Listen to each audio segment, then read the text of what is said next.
All right, so I am going to go over the adaptation lesson plans. I think your lesson is a very appropriate hands-on lesson that would be really engaging for all the students. I appreciate all of your adaptations and think that they would be really wonderful for KC. So some things that I liked about your work, I really enjoyed your suggestions of setting up a checklist for him of the behavior expectations and having the classroom rules posted. This is something that I used very frequently with him last year, and it really worked well for him. The cool down corner is also something that we use in all of our classrooms at my school as well. Those are also very effective, especially for him. He just loves the cool down corner. Giving him a job is also a great suggestion as he loves to earn incentives and work for things. Knowing that he would be working to complete a job would be really beneficial for him. So a lot of your adaptations for the mythical creatures lesson plan had a lot to do with his behavior and making sure that if we're targeting the behavior, then we can target the academics after that. And that's also like a format that I use for him. The only thing that I could think to improve in your lesson would be having examples of models of magical creatures available for the students to see or manipulate. Um, I have, if I can figure out how to turn this around. Oh, there it is. So here's the lesson plan. Um, the procedures are they're just watching a video, and talking about the words magical and creature, and then they're gonna make their own. So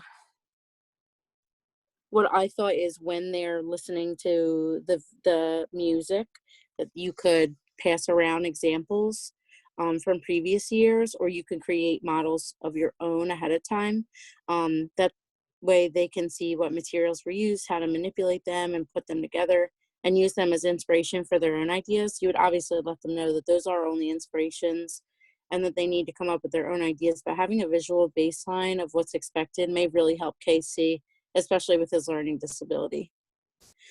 Do you think that adding this adaptation to the lesson would make sense and be workable, or I could provide more information if you'd like?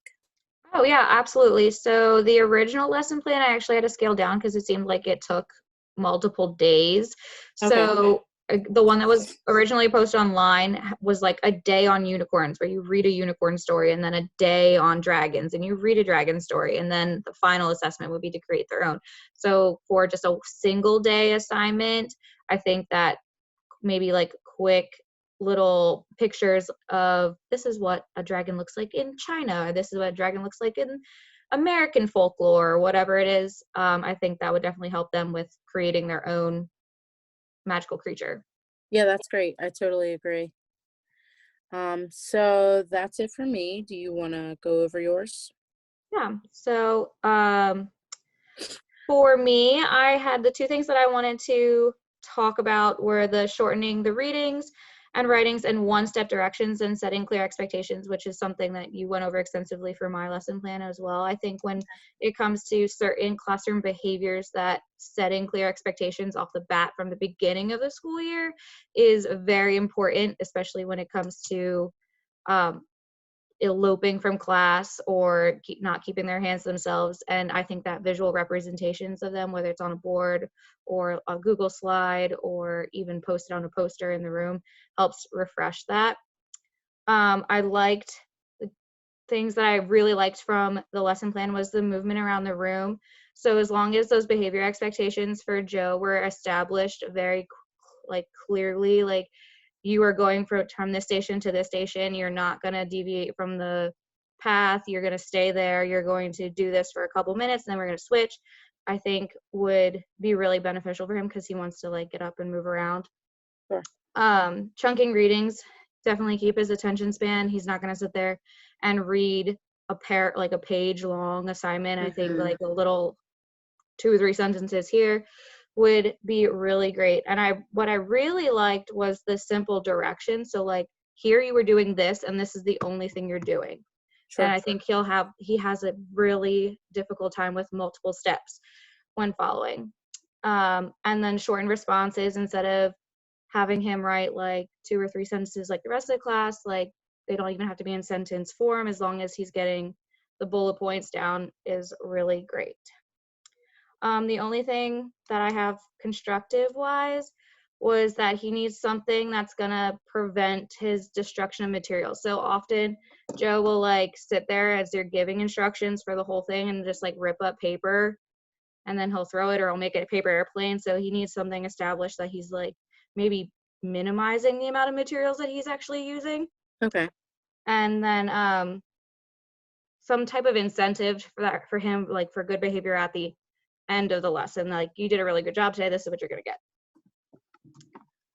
But that is really all I had for that. I thought it was very well thought out and chunked, and movement incorporation and trying to keep like thinking, getting him engaged initially is really the struggle. Great. Thank you. I really liked yours too. I thought yours was really engaging, and could definitely cut down on those behavior issues that arise in the classroom. All right. I think that is everything. I'm going to pause the recording. Thank you for talking with me and discussing my adaptations for my lesson plan. I really appreciate it, and I really liked all the feedback that you gave me as well. Of course. Thank you for meeting with me. It's good talking to you, and I hope we can talk again soon. All right.